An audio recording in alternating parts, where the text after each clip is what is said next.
Ladies and gentlemen, welcome to a special edition of Draft Outlook. I'm your host, Joseph Potter. Today, we are going to be the front office of the number one overall pick in the NFL draft, the Cleveland Browns. And we're going to be going through 3 rounds of nonstop NFL draft coverage. I am your general manager for the evening, followed by my scout team, the draft professor, Ryan Romero, and our head of scouting, Mr. Chris Ransom.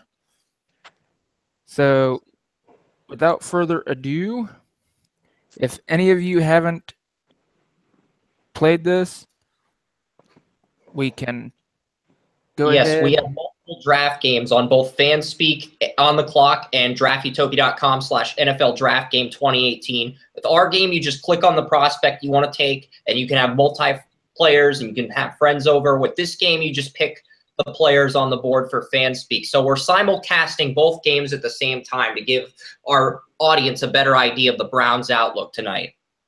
Yeah, and just think of this as a regular Let's Play of both on the clock and the Draft Utopia draft game. Because that's basically what we're doing. We are Let's Playing these games to. And I've already clicked on the players the Browns won't take in the first round to make our job easier. Make your job easier. I've got like 3 boards up here.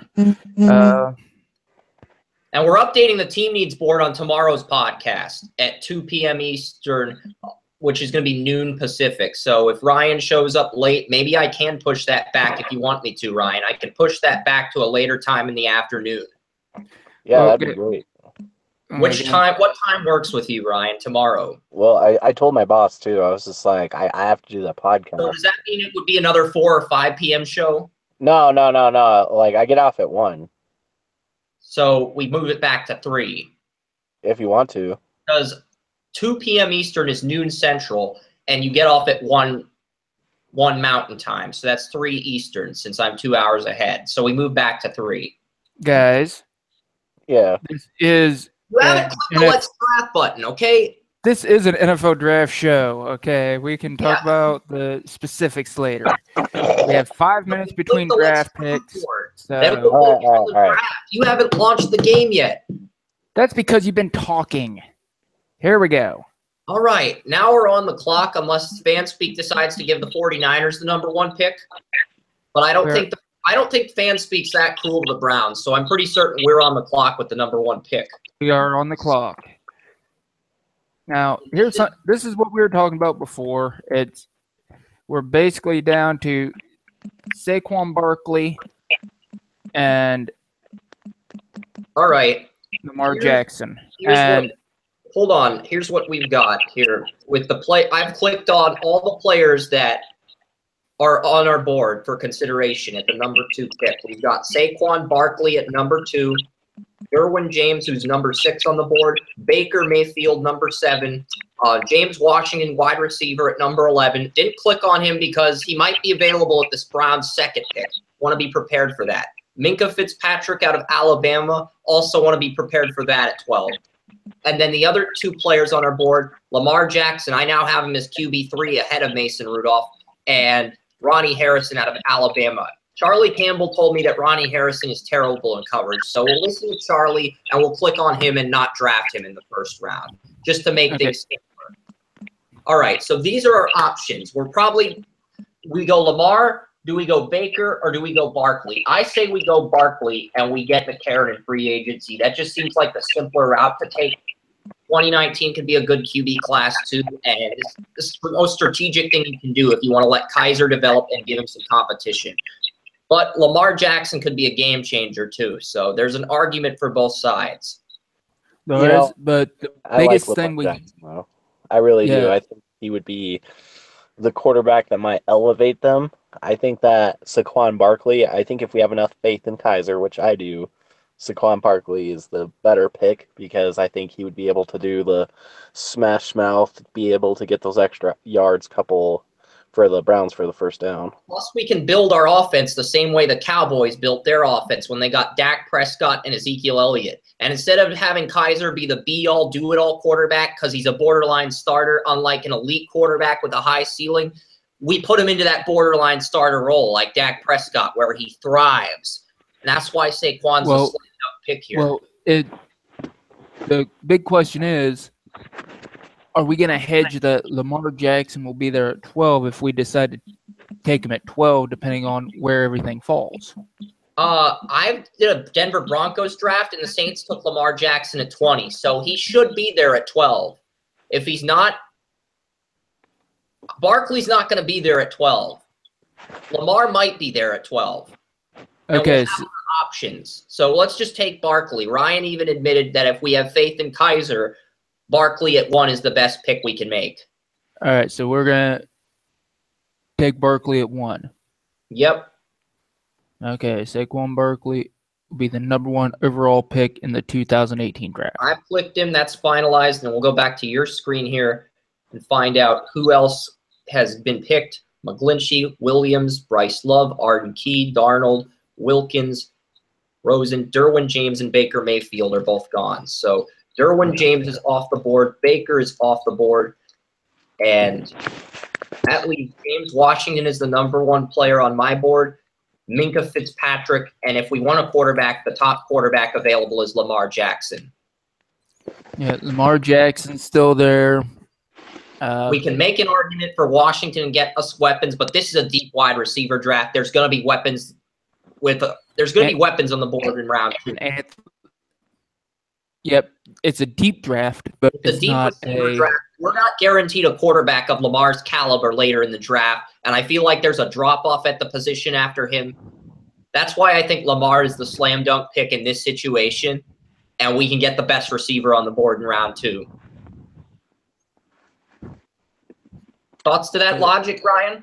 I actually really like that idea. I think as long as we get Barkley in the first round, because I feel like the running back class isn't as deep as what it was last year, we should be able to get a wide receiver and a good one in the second round, possibly a Lazard. Yeah, Lazard's not on my board, but I like him. And we're probably going to have a debate over the wide receivers at 33. So let's just pencil in Lamar at 12, and we'll mock him to the Browns. Okay, because those are my first 2 prospects for the Browns. To get both of them is a very really strong. Yeah, draft fell pretty well for us there.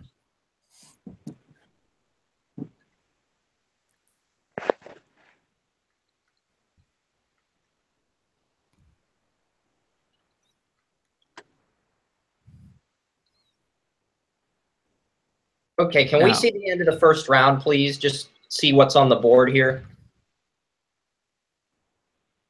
before we proceed to round 2. Because I'm trying to figure out who the best player on the board is at this point. I'm pretty certain that Washington got picked. The other receivers got picked. Miller got picked. Joshua Allen got picked. Weineke got picked. Anthony Johnson got picked. So Tremaine Edmonds is on the board, but we don't need a linebacker. Joshua Allen got picked. Landry got picked. Calvin Ridley out of Alabama is the top receiver on the board, I believe, just because Weineke went to the Eagles at 32, and he was my #4 receiver. So Calvin Ridley out of Alabama is the top receiver on the board heading into round 2. Does that mean we should take him? Because I have him at 30, and I have the other receivers in the early portion of the second round. You ready to go to round 2? Man. Go ahead. Click next round. Could even target multiple receivers here. Isaiah Oliver's on the board if we want a corner. There's going to be receivers later. We could wait a little bit and get a receiver with Houston's pick if we wanted to. I think the receiver group is that deep. I'm actually going to suggest that we go out, swing for the fences, and get Isaiah Oliver here. We also have Christian Kirk is still on the board as well. Christian Kirk was my preseason #1 receiver. I have no problem with us taking him over Ridley here if you want to, if that's what you're suggesting, because you're the GM, you ultimately have final say. And Kirk was my preseason #1 target. So if you want to get Kirk, I'm completely on board with that. I feel like Lazard's talented, but is a reach here, and we can get him with the Texans pick. That's why I was suggesting we get Oliver, and then we get some other players, because I have Sutton at 49 on this board too. So we could get a receiver at the Texans pick, and then get a game changer at corner and Oliver to replace Joe Hayden. That's what I was suggesting. But if you got a different plan, I'm open to that as well. Holton Hill, also a possibility. Either way, we're going to go receiver corner with these next 2 picks. The question is, do we take the receiver now or do we take the corner now? Because just based on how the board looks, we're probably going to go receiver corner at the next 2 picks. Ryan, what you got on this? What pick are we on right now? Are we on the second round? Yeah, we're the first pick in the second round. Honestly, I feel as though we could go with the wide receiver just because Corey Coleman stays injured, and he seems like he's doing well, but I feel like if we had someone else to pair across from him, even with Gordon coming back, that would be enough of like a slot right there too. We would still want a bigger receiver to be able to take the pressure off and give Kizer somebody to throw deep into. So I feel as though you could be able to get Lazard right here. But that's why you don't take Lazard. There's other targets on the board, and we can get him later. Like, the way Fanspeak operates the game is we can get other targets before Lazard. All right. And my thing is, Calvin Ridley, there's no guarantee. I mean, him falling was... Personally, I think Calvin Ridley's going to get pushed into the first round because he goes to Alabama. I think he's overrated as a prospect, to be honest with you. He's going to get pushed into round 1 because he goes to Bama. How do you guys feel about getting a linebacker right here? I don't think the Browns need a linebacker. They're pretty stacked there, especially at middle linebacker and the outsides. Yeah, Tremaine Edmonds, I'm clicking him off. We're not taking him. We don't need a linebacker. I can click off Geis. We're probably not going running back after taking Barkley. So that leaves if you want to get a different receiver besides Ridley, I'm all for it, because I think Ridley's overrated as a prospect, but he's the top receiver on the board. It's like, if you want to take Ridley here, I'm going to have no objections, but at the same time, I also believe he's overrated as a prospect, and I'm not going to have a problem if we go with somebody like Tate, Kirk, or Lazard here. I like Kirk better than Lazard, though. What about safety or cornerback? Safety right now, our safeties in Cleveland they're pretty good. We got Peppers, and then the second-year man that we got is really he's doing surprisingly well. So I'm not sure that's a huge need. The bigger need is the number 2 corner position. That's why I think we should take Oliver here and get a receiver at Houston's pick, because I guarantee you one of these wideouts will still be on the board when Houston's pick. It's a risky decision, and it might backfire, but at the same time, we also have a chance that Colton Hill and Jaire Alexander are also still on the board. I like Jaire Alexander. I'm very sold on that gentleman. Yeah, but he missed 6 games due to an injury. That's the thing. You got to look at what they do this year, not what they do on tape in 2016. You got to look at what they do this year. He could just be playing harder than normal just because he knows that he might be able to get drafted higher. So, I mean, I'm not going to hold it against him. Plus the stress of school and different things. Oh, you want stress? You should see my life right now. So I think right now, because in my last go-through, I took Isaiah Oliver. Chris thinks we should go Isaiah Oliver. So. All right. I'm down with Oliver. You're down with Oliver? So we're going Oliver here and waiting for a receiver? All right, so we're headed with the Oliver here. He already has 10 deflections. That's a safe pick. Isaiah Oliver is our pick here. See, I didn't think about Jair's Alexander's injury, so I really do like the Oliver pick right here. And Alexander is off the board now. So we have our pick between Tate, Kirk, Lazard, and Cobbs here. I did not expect all of those guys to be on the board. That is what shocked me. I feel like Lazard's the safest one. I feel like he has the best hands. He got held to 13 receiving yards versus Texas. And taking Holton Hill would be smarter than taking Lazard. You got to look at upside and production. You got to look at multiple elements here. I feel like we can go. Tate might return to school. Tate's a junior. He might go back with DeAndre Francois being injured. He might go back. And I feel like Tate, I think Lazard's a better route runner than Tate. Okay, I'll admit that much, Ryan. But route running is the most important thing for me in a receiver. Size, speed, I feel like those – I look at what players do fundamentally. And the most fundamentally sound receiver at this point is Christian Kirk. There's no debating that. But if we want a big-time receiver with size, we should take Lazard. It's an interesting debate. How big is the number one receiver. How big is Lazard? Lazard is 6'4". or 6'5". Tate is 6'5". Kirk's 5'11". But he's the best route runner since Amari Cooper. That's what makes this extremely difficult. Cobbs is 6'4", 220. Because this is why this is such a tough decision. You got 3 6'5" receivers and the best route runner in terms of agility and separation since Amari Cooper with Christian Kirk. That is why this is an absolute head scratcher. I feel like we should flip a coin and whoever comes out on top is who we're going to take. I know that sounds stupid, but I don't have any other idea on who we should take. Well, right now, what are we looking at quarterback? We have Lamar Jackson. We have Deshaun Kaiser. So put those two together, what's the one common denominator? Accuracy. So what are they going to do? They're going to throw short more often. They're going to need bigger targets. All three of these guys are big. All three of them are wide. So we're going to look at yards after catch.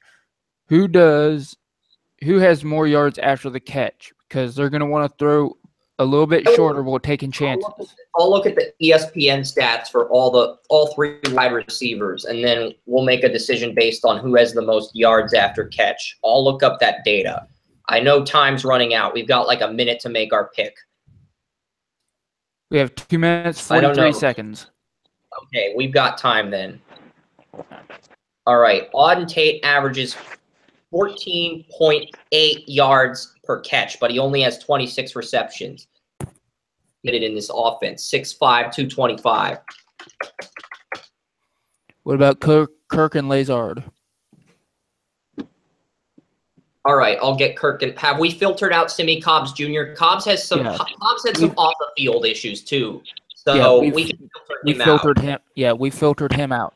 Right now, it's between Kirk and Lazard. All right. So we're looking at Auden Tate. He averages 14 yards per carry. This year, Kirk only averages 11.6 yards per reception, but he has 34.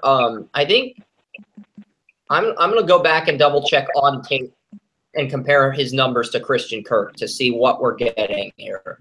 What about red zone touchdowns? Because that's a big problem for the Browns.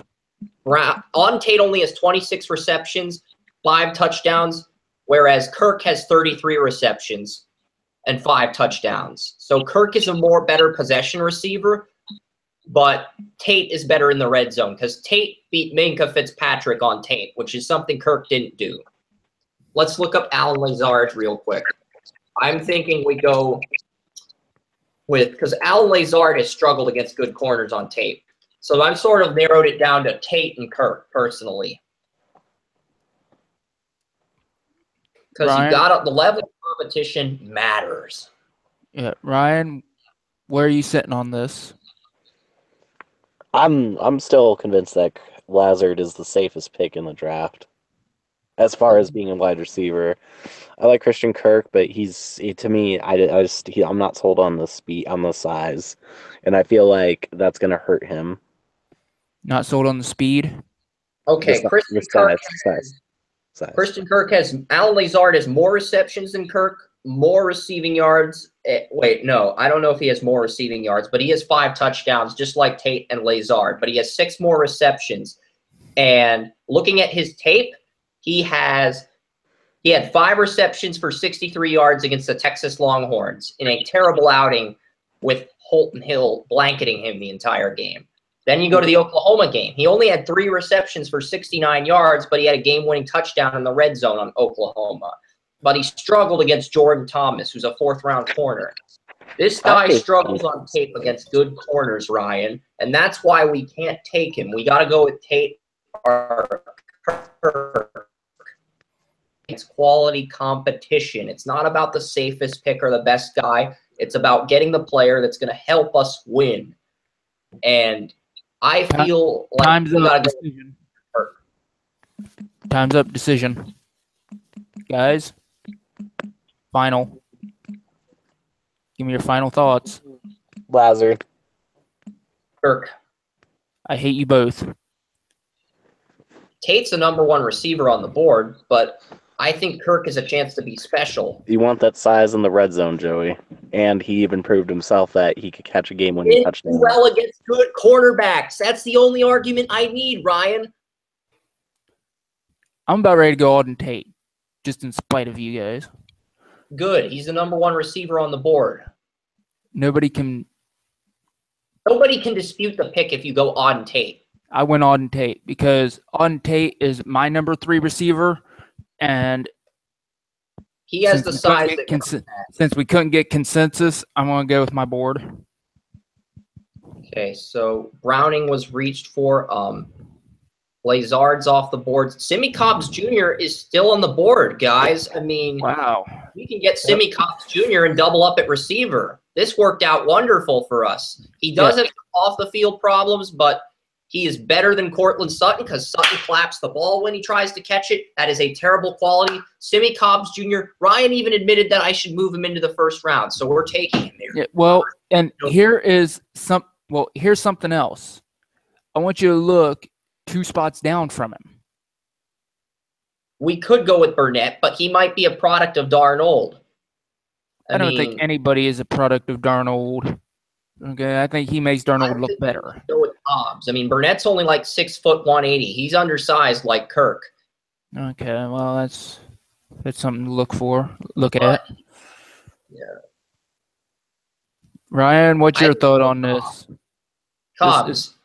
We probably agree on this, Ryan. I do like Cobbs. Okay, so it's Cobbs. After disputing the wide receivers, we came to a unanimous agreement, Joey. Talk about being a pain in the rear end. We were going at that wide receiver thing for a while.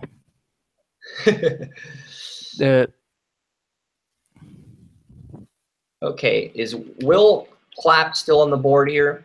Holton Hill, I'm pretty certain he got drafted. Will Clapp is off the board. He went to the Patriots. All right. You ready to go? Yeah. I'll just click the board and see who the best player is because the draft game and the board are exactly the same. Next round. Click it. I clicked it. All right, round 3. Here's our last round for the day. And then we're going to go over our picks, and we're going to go over what the draft did for us. We could get Burnett as a slot receiver here, but I feel like we have enough weapons. Yeah, we don't want to triple up because, remember, Josh Gordon was conditionally reinstated. They still have Coleman. And they still have we still have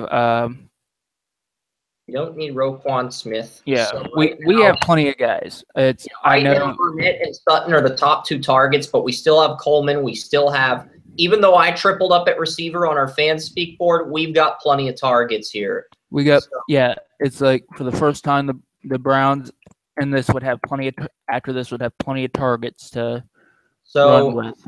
And there's no safeties of significant value here. So I feel like we have to take either Denzel Ward, who has 9 deflections, or Adonis Alexander. And Adonis is talented, but he hasn't stood out the way Denzel Ward did. I like Adonis Alexander, but what about Mitch Hyatt, offensive tackle? No. Charlie Campbell said he's going to fall to round 4, and he has great foot speed, lacks strength. You don't take an offensive tackle if they can't maintain blocks, even if they have the best foot speed in the world. You don't take an offensive tackle if they can't maintain blocks. That's my philosophy, and since Hyatt can't do that in 7 games of tape I've watched on him, we're ignoring him. Yeah. What about because we also have, at this point, we can afford to take a linebacker as well. And we have Malik Jefferson. Cameron Smith has 4.3 speed, 4.7 speed, and Malik Jefferson has terrible instincts, according to what scouts. What about Jerome Baker? Because Jerome Baker is a 43 outside linebacker with 4.37 speed, great in coverage, and he's the best player on the board. And there are people that have Jerome Baker in the first round, Joey. Ryan, what are you thinking? I like Jerome Baker though. Should we just half-ass this pick and take the best player on the board?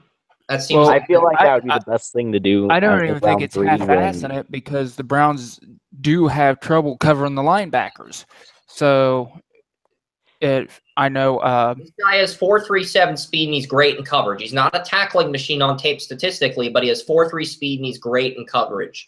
He's better in coverage than Deron Lee, and he went in the first round.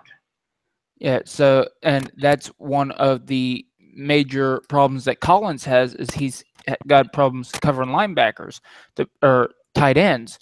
And Christian Kirksey, they decided to start putting Kirksey on tight ends, and he's doing better than Collins was. But at the same time, we could use another third down back, especially if we go in 3-4 at times, or just want to go into a coverage and we can put him in and we can switch over, put Kirksey in the middle and put him on the linebackers. I mean, Baker's a natural weak side linebacker at Ohio State. Yeah, so we can on third downs, we could put him in, especially dime and nickel packages, we could put him in there and switch him to the weak side, put Kirksey in the middle, and we'll have a better receiver for coverages. So yeah, and Baker's basically a 4th or 5th defensive back at that point. Yeah, so we're take Baker. I already clicked on him and assuming we wouldn't take him. And that's the funny thing. We ended up taking him. Well, of course, it's like this is the 3rd round. Now we're looking for value. So I gave the Chiefs Courtland Sutton in my mock, and I know that kills you on the inside, Ryan, because you're a Broncos fan. But I made up for it when you got Malik Jefferson. And Tracy's celebrating over Courtland Sutton in the 3rd round. The goes Packers to Washington. The Rams reach for Luke Falk as he'll compete with Sean Mannion for a backup gig. Won't that be lovely? The Patriots get Malik Jefferson. Wow.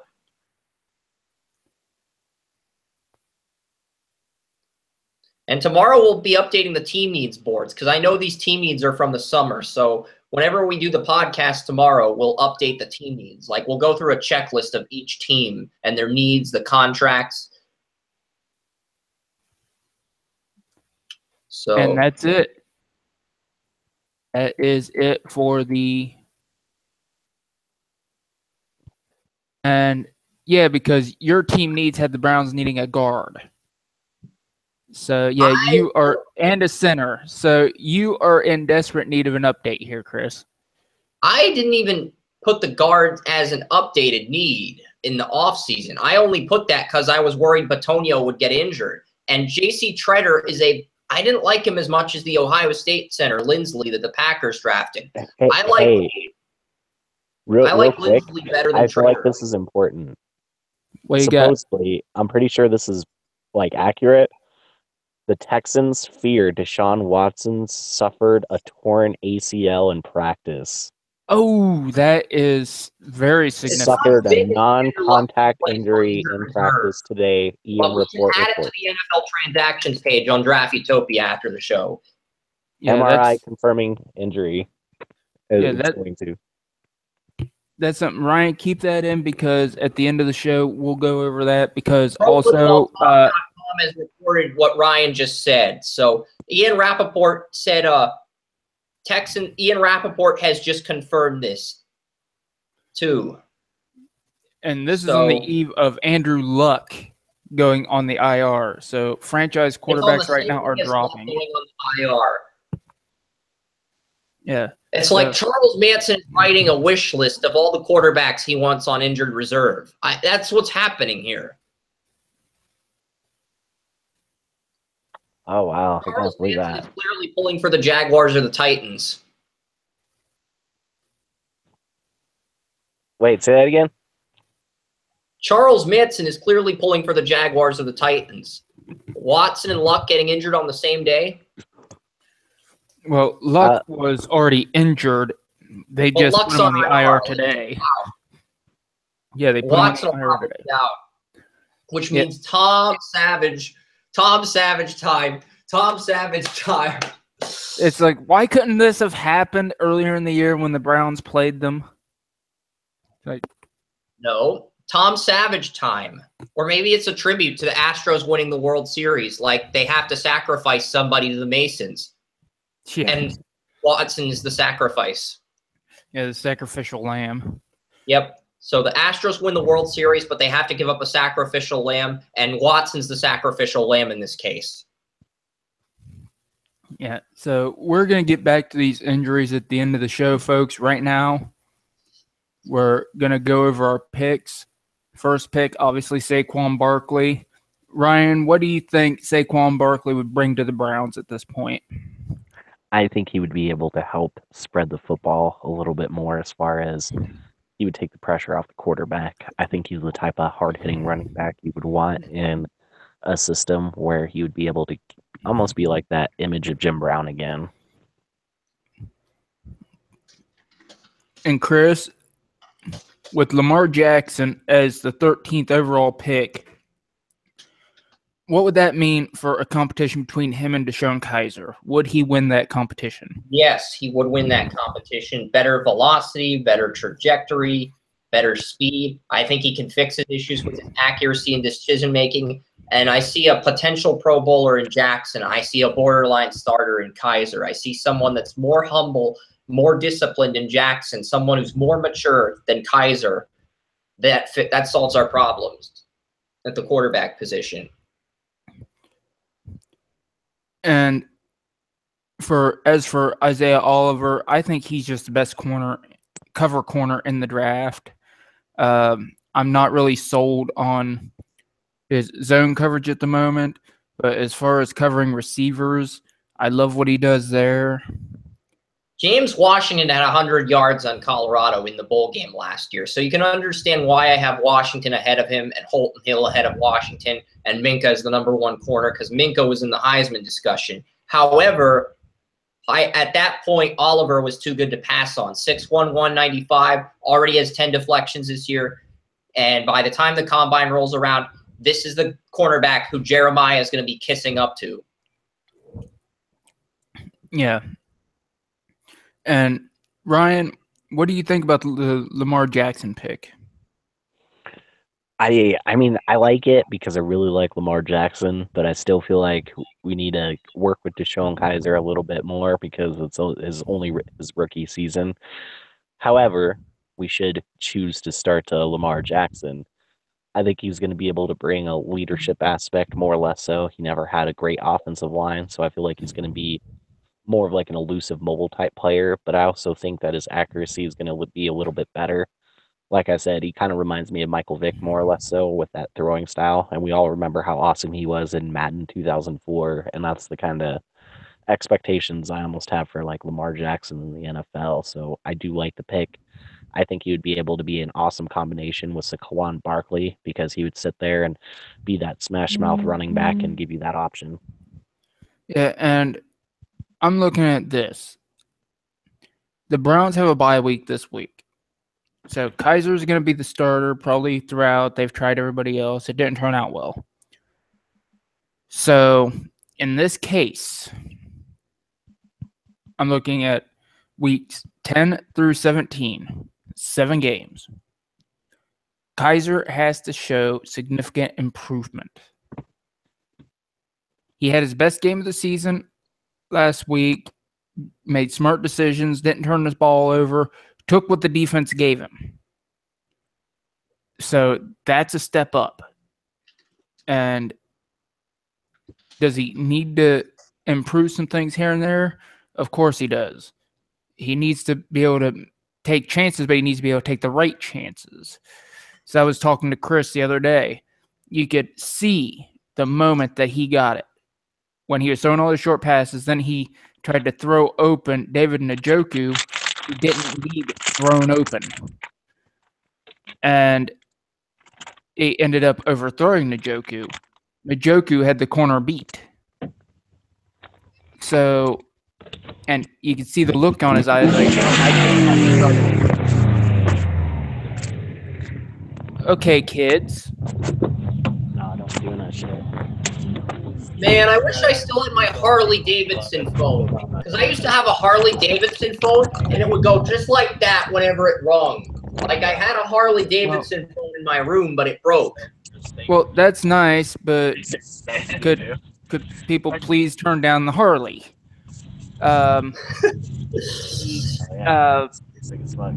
Joey's going to start discriminating Harley riders like on South Park. You know, Ryan? Yes. He's talking to somebody else. Leave him be. Yeah, Ryan. The big thing that was really a discussion for us was the wide receiver position, and we ended up with Auden Tate. Chris, what do you think about the Auden Tate pick? Well, it was a 1B, 1C situation, Joey. A 1A, 1B, 1C situation. Kirk is the best receiver from a route running and value standpoint. Lazard has some good qualities, but he struggled against quality competition, whereas Auden Tate caught a touchdown on Minkah Fitzpatrick. That's why you can't go wrong with Auden Tate. If everyone says Minkah's the best corner in the draft and Auden Tate scores on him in the red zone, you can't go wrong with that pick, Joey. So I applaud you for that. Yeah, and we had just gone overtime on that discussion. We spent a good 5 minutes just going down these receivers, their strengths, their weaknesses, so on and so forth. I had updated SWOT reports for the receivers, but I didn't really get into that or dive into that. I just feel like they all have equal ceiling. It's a 1A, 1B, 1C type thing. And Ryan's not going to draft a receiver unless they're 6'2" or 6'3". So I don't like drafting receivers unless they're at least 6'1", but that's me. Yeah, I mean, the thing with Ryan is he'll kiss up to John Ross, but Kirk is better than John Ross from a route running standpoint. That matters, not the speed. So I didn't like John Ross to begin with. I thought he was all speed. John Ross was a one-trick pony, and what I mean by that is he was a player who had one good year when Jake Browning clicked, and then he went to crap because he got a season-ending injury as a sophomore during Browning's freshman year, and then he played good when Browning gained more experience. And he hasn't been good in Cincinnati since. So that validates my argument for him being a one-trick pony. Yeah, so Auden Tate is the first pick in the second round, or the 13th pick in the second round to the Cleveland Browns, giving whoever is the quarterback that big receiver. If Auden Tate goes back to school, would we have taken Kirk or Lazard at that spot? We would have taken one of them. No, you have to answer, Joey. I probably would have taken Tate simply because I know more about Tate. No, I'm saying if he goes back to school to play with Francois, do we take Kirk or Lazard here? Oh, Kirk. I meant Kirk. My bad. Okay. Yeah, and we would have gotten Kirk's agility with Cobb's size, which is a lethal combo either way. I did not expect Cobbs to be there at 64. We lucked out. Yeah, I don't think anybody did. The situation was that of he just fell. I only looked at it as a need because Joe Bitonio suffered a season-ending injury in his contract year, and I figured the Browns overpaid him. But he's actually one of the bright spots. So we'll take that out and put QB in. when we go over the team needs on FanSpeak tomorrow for the Browns. Yeah, and something that, and they say, oh, Kizer sucks, oh, Kizer's this, oh, Kizer's that. Right now, no QB, no quarterback anywhere would succeed with that supporting cast. Those receivers are simply not that good. Success with that group would be extremely difficult, no matter who the quarterback was. So yeah, and I love how Mark's saying everyone who thinks Kizer is QB1 should retire. And then he has a second-round grade on Lamar, saying the only reason I have him this high is because of his speed. He's really a third or fourth-round prospect. He said the same thing about Mahomes and Kizer last year.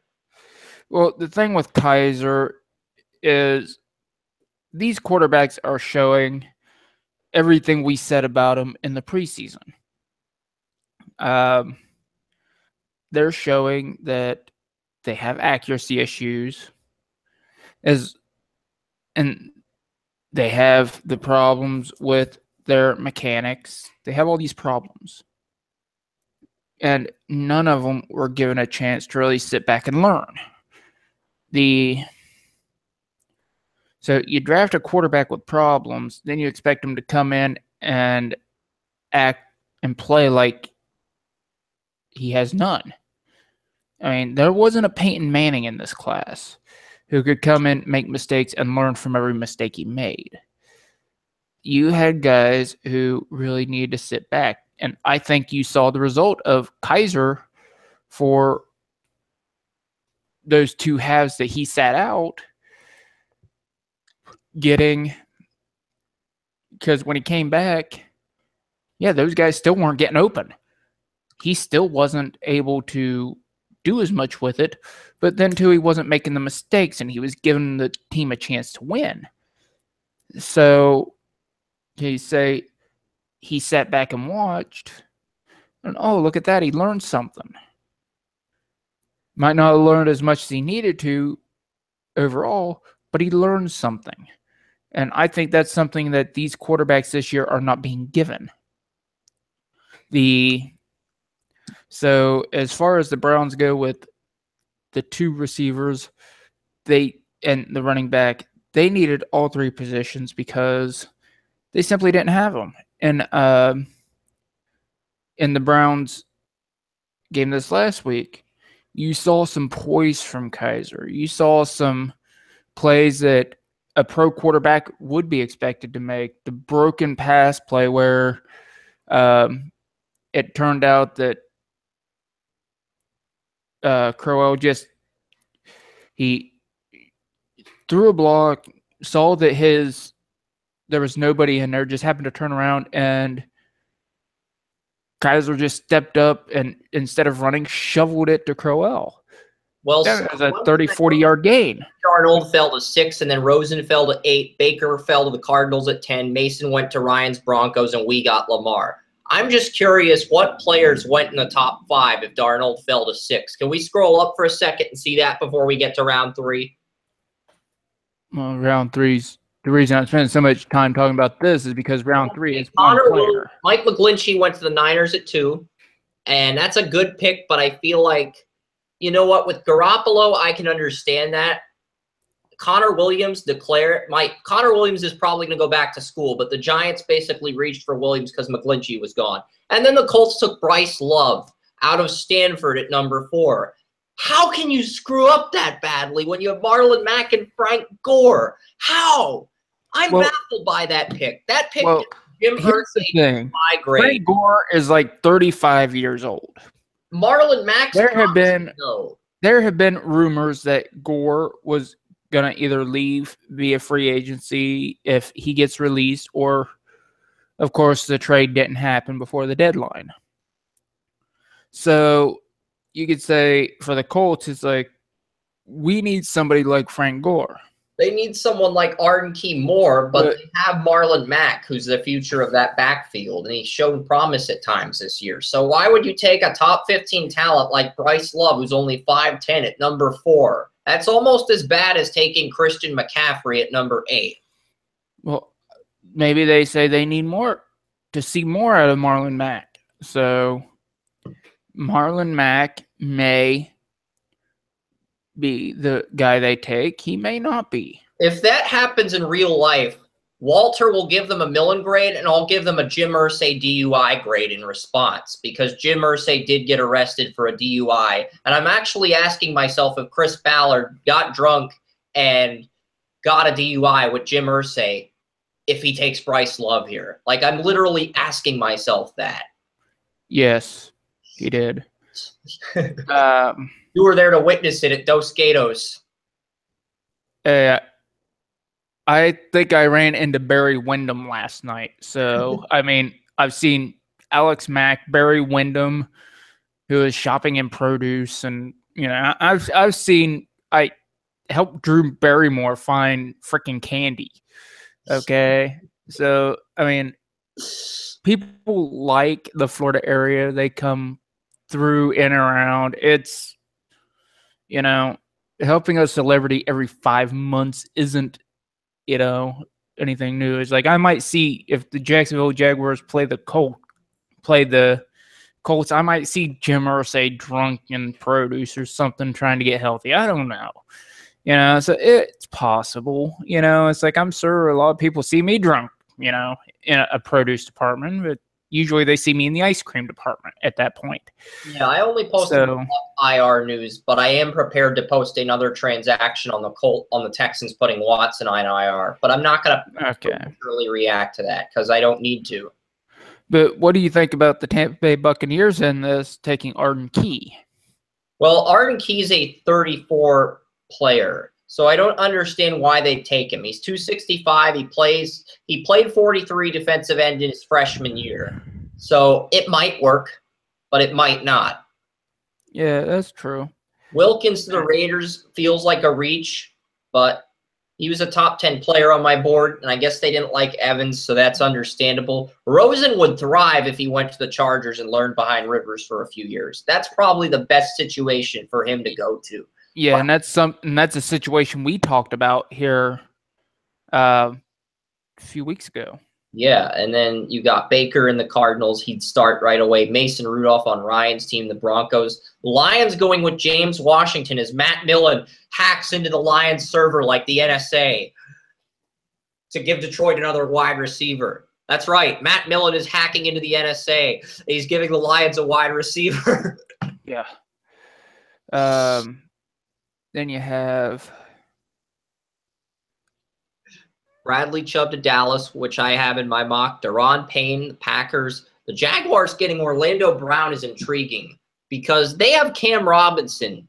And would Cam move to guard or would Orlando move to guard in that situation? Because Orlando Brown has played left tackle his entire career. He was a left tackle in high school, and he was a left tackle since he took the field at Oklahoma. Like you also have to look at right tackle. They got Keith Parnell at right tackle.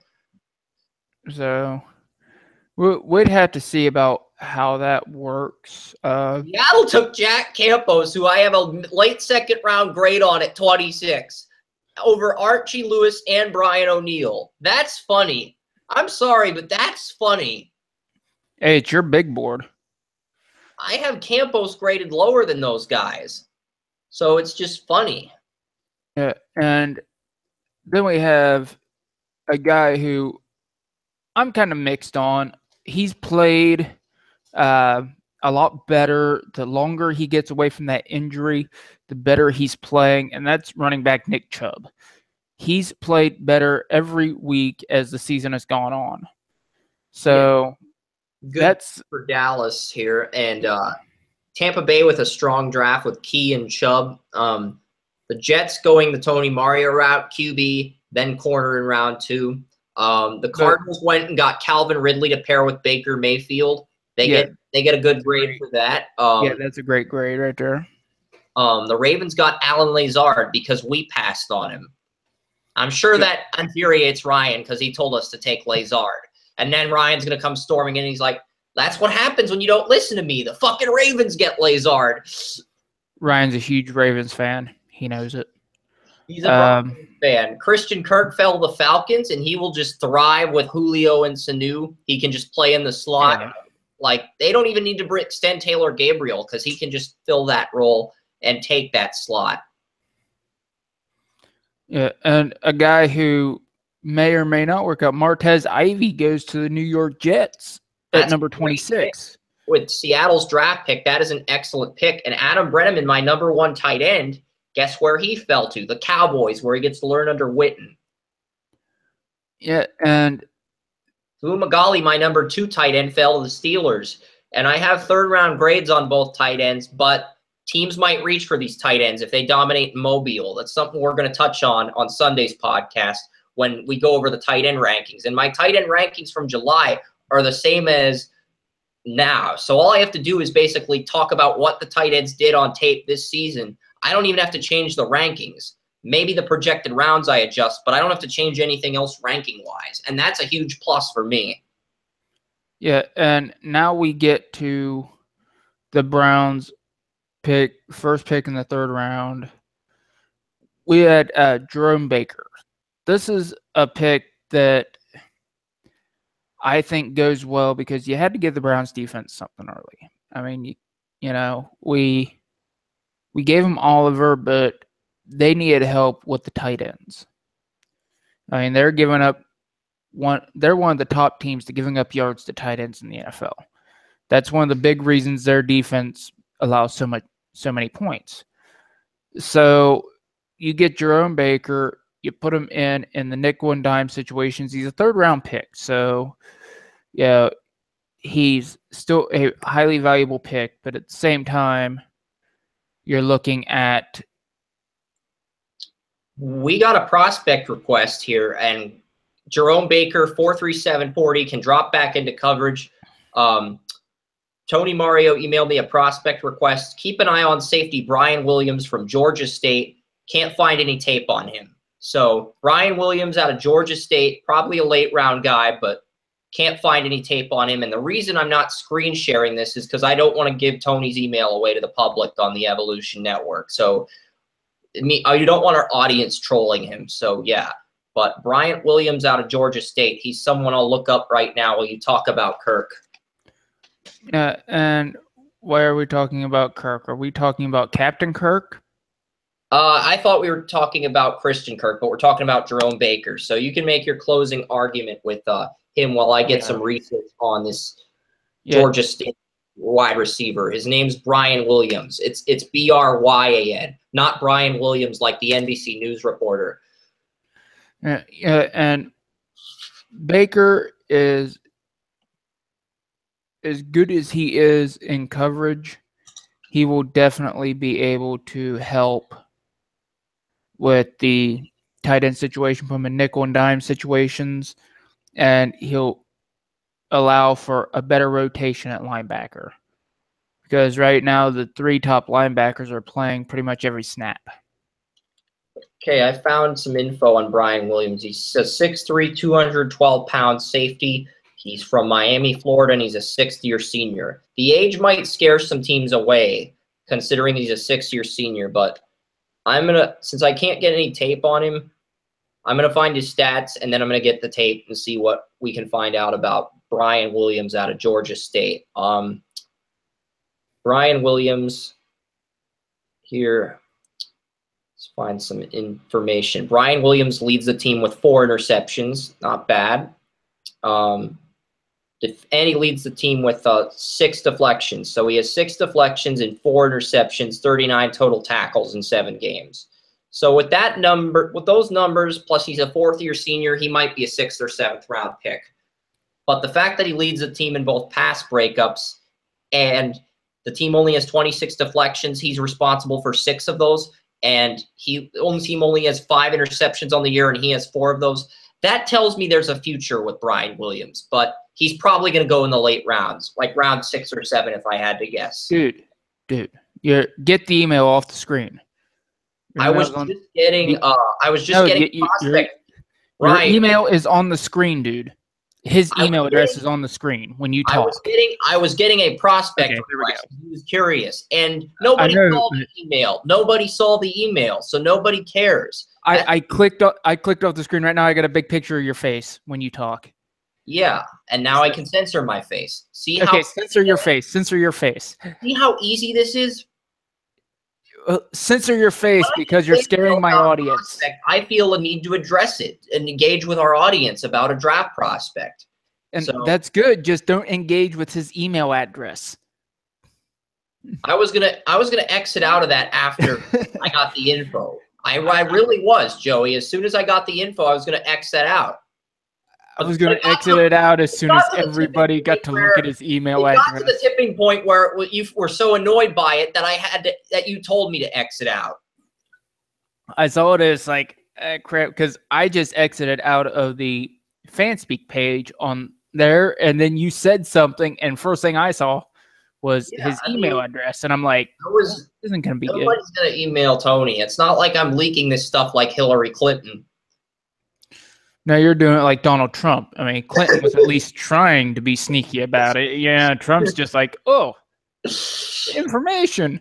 I hate leakers. Let's leak it. So you were doing it that way. Yeah, it's like, but how can you accuse our president of doing anything illegal? Well, actually, I was accusing you of doing stuff that may not be illegal, but maybe somewhat unethical. Yeah. But I was just trying to get an email request. It's like if I get something from anyone, I'm going to try to get intel on it. And sometimes I want to present the questions on screen, but I didn't realize I'd have to exit out that quickly. So that's something I'll have to work on for future shows. It's like we're allowed to show you the question on the air. We just can't show the email. Yeah. But it's trial and error. We'll learn from it. We'll learn from everything. It's like the only reason I could do this stuff is because I was working on it before you guys got here. But yeah, overall, Chris, what did you think about the Browns draft? I like the Browns draft for the most part. It was a great draft, and I think what they're doing is right. So, yeah, I've even gotten emails from Representative Mike Turzai, the Pennsylvania governor who's a Republican who came to our middle school and gave us an inspirational speech. He also lied to the little kids my mom works with and said that Bush knew about the weapons of mass destruction or Saddam Hussein, even though that was all a hoax. No, actually, he did know because Clinton told him about it. So, but yeah, all politics aside, let's get to some week 9 picks just to get the poison and corruption of politics out of the show. Poison and corruption of the Browns front office. All right, Chris, you probably got the picks up, so I do have the picks. You take it away, big man. Take it away. All right. I could screen share the picks on the site. I'm not going to do that for time reasons. I have the Browns and the Jets. This game is in New York, and I have the Jets winning this game by a final score of 21-16. The Bills are 3-point favorites, and we did a show with Ryan yesterday, a show with Brian Luis today, where I asked them their picks, and Ryan agrees with me on the Jets. This is a game that the Draft Utopia staff is torn on, but I'm going with the Jets. I just feel like the Bills are due for a letdown game, and you're welcome to take the Bills and challenge me, debate me, disagree with me. LaShawn McCoy's hot right now in terms of he's on a hot streak. You know how Madden has the hot streaks and the cold streaks. LaShawn McCoy began the year on a cold streak. The bye week happened. He's been on a hot streak the last 2 games, so that might continue tonight. So we'll see. I've got 2 words for you. Kelvin Benjamin. Is he playing? I'm not sure if he's active. If he is, he's not active. I'm not sure. I'm going to check that here as soon as we get off the air. Bandel told me he's not active tonight, and I'll check that. He's not active? Because last time I heard about noon, they were still on edge of whether they were going to have him active or not. Yeah. Because he was on the Buffalo plane this morning. He was on the plane to the Bills office this morning. So yeah, he might not even have a chance to look at a playbook at this point. Yeah. And the Bills are on a bye week next week, so they've got all that time to prepare him. If they're not, yeah, we're talking about emails and leaks. Could you just imagine the Bills just emailing the playbook to Kelvin Benjamin? As like, just copy this off. We got 10 days to prepare for the Saints, the team that humiliated Benjamin back in week 3. So they could email him the playbook. And that's a great idea because teams now have playbooks on iPads instead of actual playbooks with clipboards on them because of the millennials. The millennials want iPads. So the millennials are ruining the NFL. With iPads. Yeah, fire up ESPN real quick here, see what we got. Kelvin Benjamin doesn't say anything there. Yeah, because they have 10 days to prepare for New Orleans, which is a Sunday afternoon game in Buffalo. Benjamin's 50-50 according to Brandon Beane. The Bills GM. He's 50-50. But the thing is, they should wait to play him against the Saints because they gave him 10 days to get acclimated. They can have him start training with the team as early as tomorrow, and then they can prepare him over the weekend and then get him acclimated to the Saints game. So if the plan is just to keep him in Buffalo and to train him for a week, a la Rocky Balboa, that's probably the smartest thing they can do. Yeah, I'm going to say the Bills, if Kelvin Benjamin is not playing, they will win if he is. So this all hinges on Kelvin Benjamin, and we don't have a direct answer yet. Okay. Yes. We'll come back to that game at the end if we get an update on Kelvin Benjamin. But let's move on to the Sunday game. It features the Colts and the Texans. Everyone at Draft Utopia has penciled in the Texans as a lock of the week. I even put the max amount of points on them in the confidence pool up until the point where the Astros got Deshaun Watson as a sacrificial lamb for what reports are about him tearing his ACL. So if it's Tom Savage versus Brissett, the Colts have a chance. But Colts win that one. It's if there is no Benjamin, or if there is no Watson, the Texans don't win. If there is, they do win, though. Yes. Or Davenport can keep playing good at left tackle, and Tom Savage saves the day. No. I was imitating the Dolphins' offensive line coach. But, yeah, the Colts will probably win if Watson doesn't play. That's huge. Like, that's a game changer. But I'm still going to put the Texans at 13 in the confidence pool and give them the win this week and then pick against them moving forward if Watson's out for the year. Yes. So that's what I'm going to do. I'll pick the Texans to win this week, and if the news about the ACL is true, I'll probably pick against the Texans every other week after that. They might beat the Cardinals at home, though, without Watson because it's Drew Stanton versus Tom Savage. We're not just going to keep handing Stanton passes because he's playing mediocre quarterbacks. All right, next game. Next game is the third game of the week. It's the Bengals and the Jaguars, and the Bengals are going to lose. This is the first game of a 3-game road trip against the Jaguars, Titans, and Broncos before they host the Browns. So this 3-game road trip begins. Jaguars are coming off a bye week. Andy Dalton got lucky on his 30th birthday. He will not have such luck in Jacksonville when the Jaguars hand the Bengals a defeat. That defense is just too good right now. Yeah, I don't see the Bengals winning this game. As you said, the defense is far too good. Yeah, Tony Mario basically said the Buccaneers' total sacks for the year will probably equate to or be less than what the Jaguars have had through the first 7 or 8 games of the season. Because the defense for Tampa Bay is just that bad right now. And the defense for Jacksonville is just that good. Yeah, Jacksonville's defense is playing excellent football at the moment. Like, the Titans were Tony's preseason pick to win that division, and now he's leading Jacksonville over the Titans in that division because of the defense, how good they're playing. All right, moving on. Next game we have is the Rams and the Giants. I was initially going to take the Giants, but the team suspended Janoris Jenkins at cornerback. So Jared Goff has a field day. The Rams are averaging 30 points a game. they win and improve to 6-2 on the year. Who was that? The Los Angeles Rams and the New York Football Giants. Rams. New York Rams. mediocre football Giants. Rams. I'm not sure what the Giants are doing at this and they'll point. put up a clinic on the Texans next week if Watson's out too. And Joey's been replaced by a fly, apparently. Joey has been replaced by a fly. A fly has replaced Joey. I repeat.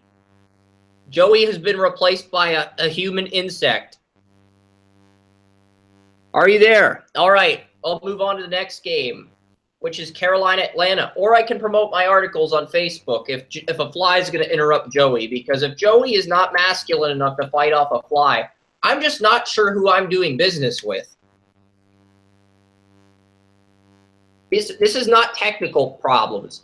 Joey has actually been replaced with a human insect on his own show.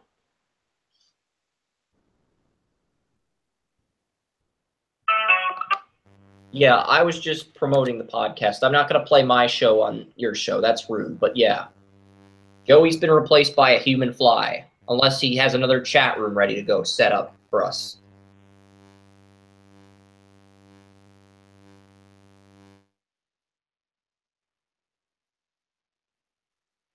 Sounds like Joey has slayed the fly.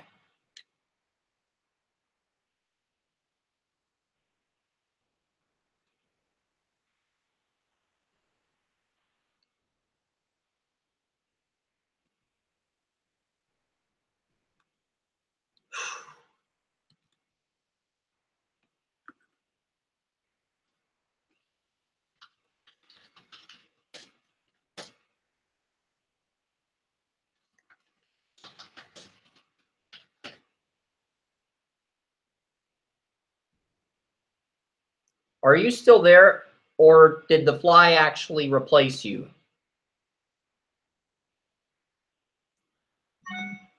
I'm still here. Okay.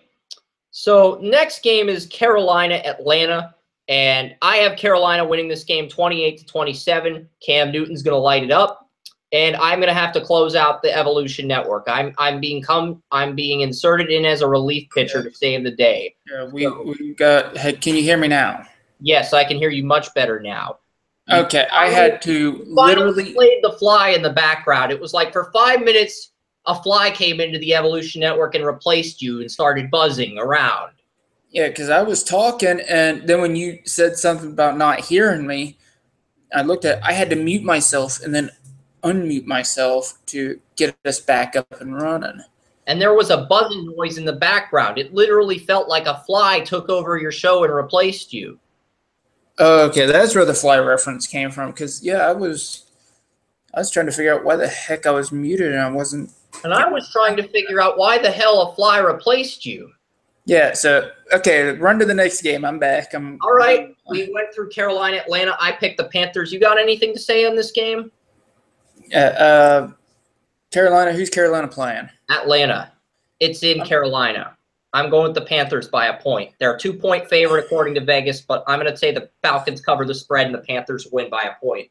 I'm going with Atlanta because Cam Newton sounded extremely depressed after the Kelvin Benjamin trade, and a depressed Cam Newton's no good for anybody.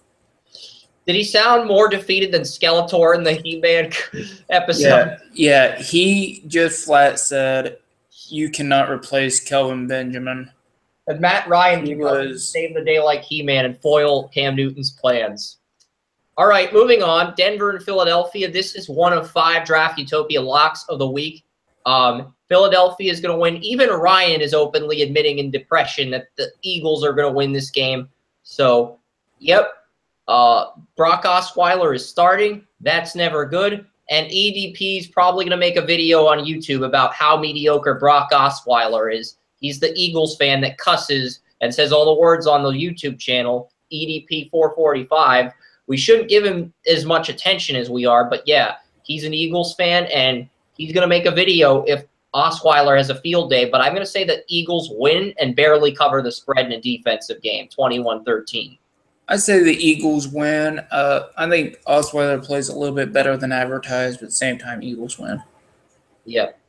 That sounds like a 21-17 score, but Joey doesn't do scores. Moving on, Ravens, they play the Titans in Tennessee. Flacco is questionable.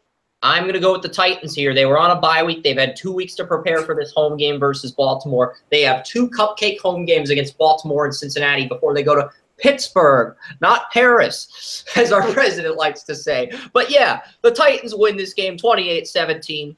And Marcus Mariota has a lot of protection in the pocket with Luan and Conklin. He just carves this Ravens defense, and they have a huge day through the air. Might even see a rushing touchdown or 2 by DeMarco Murray. Here's the thing with the Titans. The Browns exposed them badly because the Browns had a very good run defense. Without that run game, especially in the first half, they faltered until the Browns defense got tired from being on the field entirely too long. They don't have much of a passing game.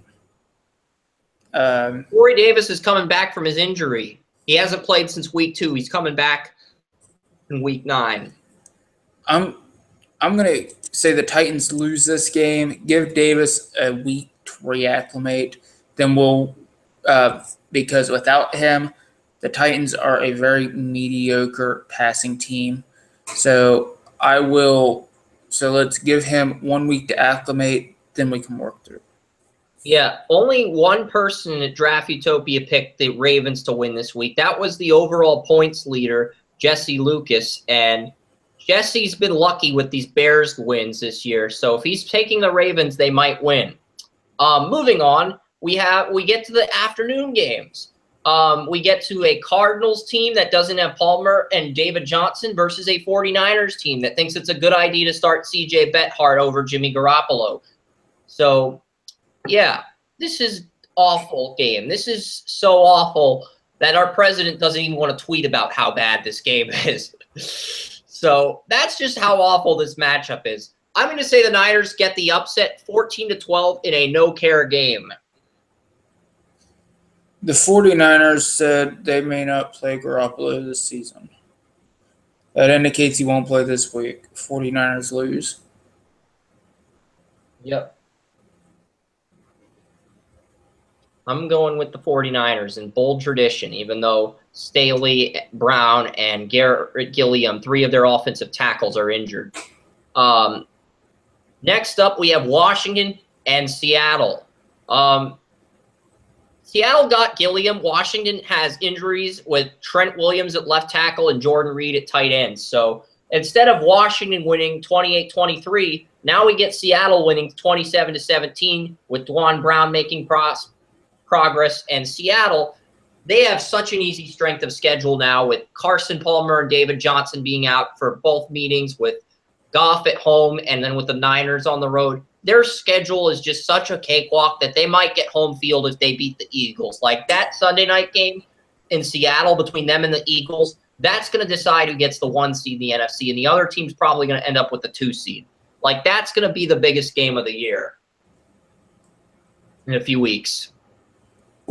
Yeah, it depresses It's not like Seattle's the best team in the NFC. It's just they benefit from a really easy schedule. Same with the Eagles. Yeah. For some reason, this game depresses me something terribly. I'd go Seattle. Yeah, this game, I don't know if it's Coach Gruden's philosophy or the intimidating will of the defensive coordinator, Greg Minuski, but one of those reasons. Next, we have the Chiefs and the Cowboys. It's the Chiefs versus Kerm's team, and the Chiefs were originally the Dallas Texans, which is my logic and reasoning for taking them 28-3 in a blowout win without Ezekiel Elliott. The reason for taking the Cowboys is the Chiefs are 0-2 in games commentated by Tony Romo. They are 6-0 when Tony Romo does not call an NFL broadcast. But they are 0-2 when Tony Romo calls a game. And Tony Romo's calling his first game in Dallas, the team he used to play for. So blame it. If the Cowboys win, blame it on Tony Romo, Chiefs fans, because you guys are 6-0 when Tony Romo doesn't call games, and you're 0-2 when Tony Romo calls games. Yeah. Romo called the Steelers game and the Raiders game that the Chiefs were in, and they lost both of those games. Every other game's been done by another announcer, and the Chiefs won those games.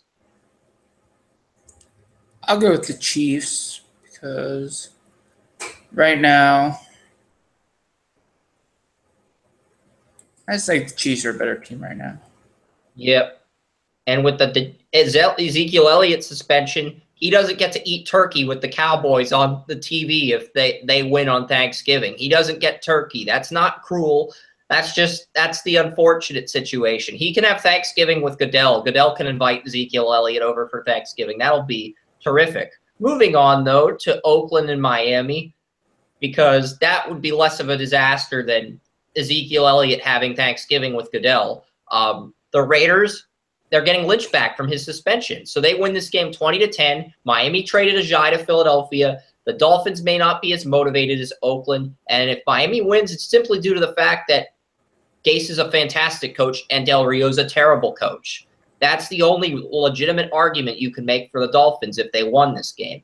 But I'm going to go with the Raiders. I had the Dolphins winning this game in the preseason, but the Raiders have Navarro Bowman at linebacker. He's settled into his role.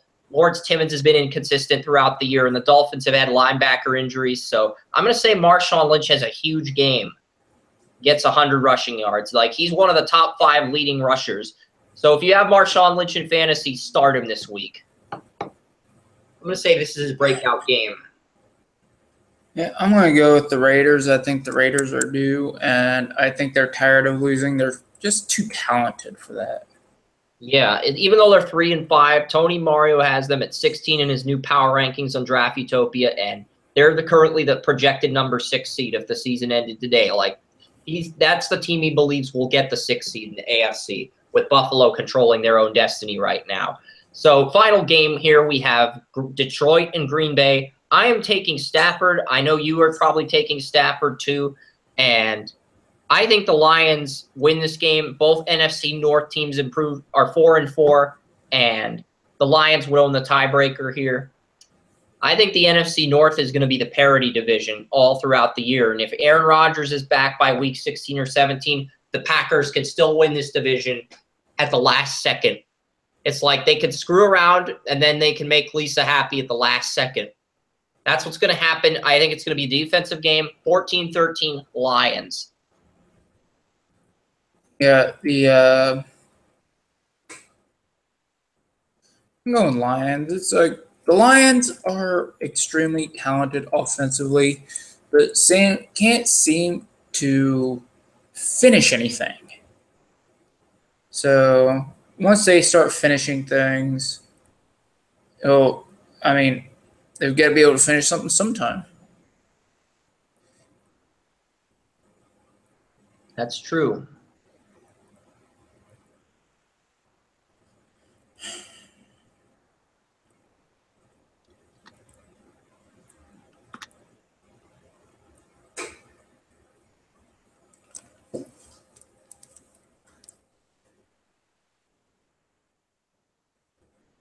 So, yeah, that pretty much does it for picks this weekend.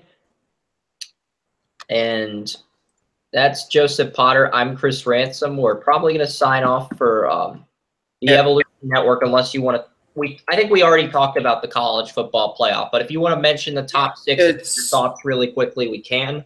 No, this is we'll cover that on, I think, Monday. Yeah, but the new rankings come out on Tuesday, so we're not going to look like we're current or up to date if we don't go over it now. That's the point.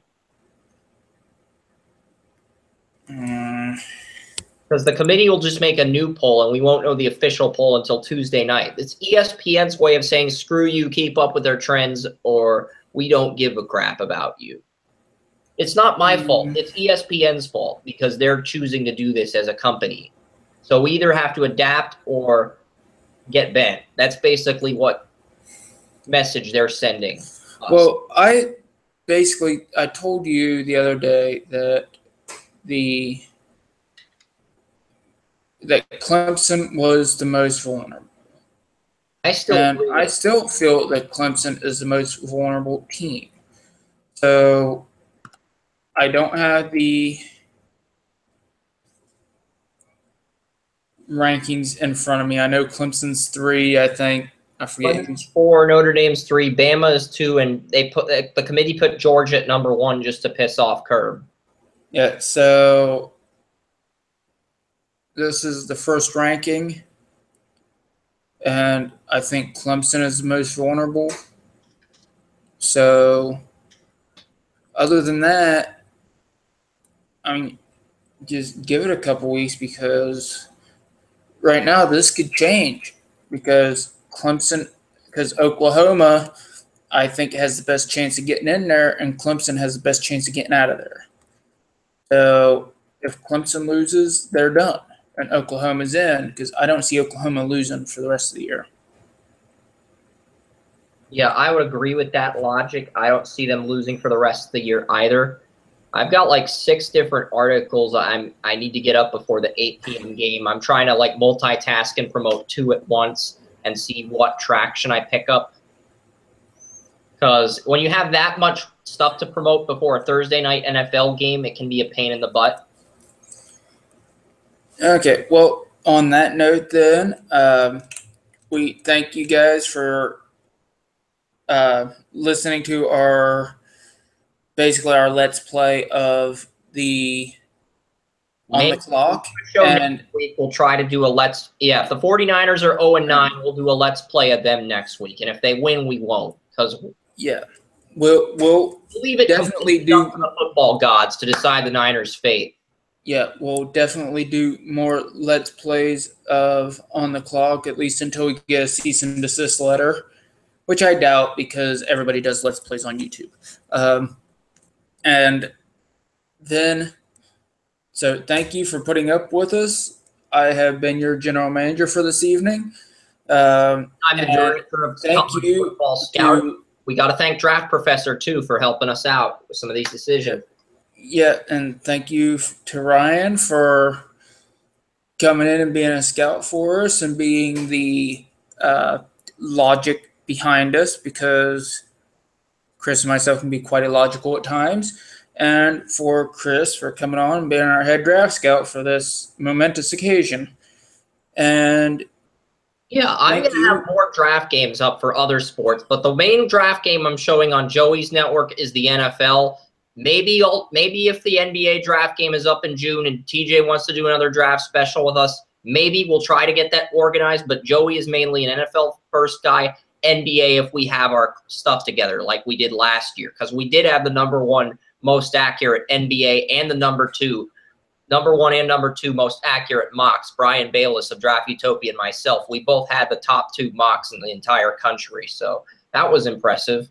We got a title to defend. Yeah, and so if you enjoyed the video, like and share, put a comment, subscribe, become one of our minions. Use the chat room right below the YouTube section as we go live. You can even tell us who we should take in the chat room for future Let's Play episodes. And you can even say, because I'm happy and all that stuff. Happy. So let us know what you think. Happy, joy, like Ren and Stimpy in the chat room. Exactly. So like, subscribe, share, all this fun stuff.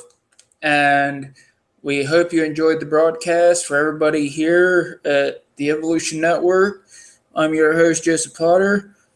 Take care and have fun.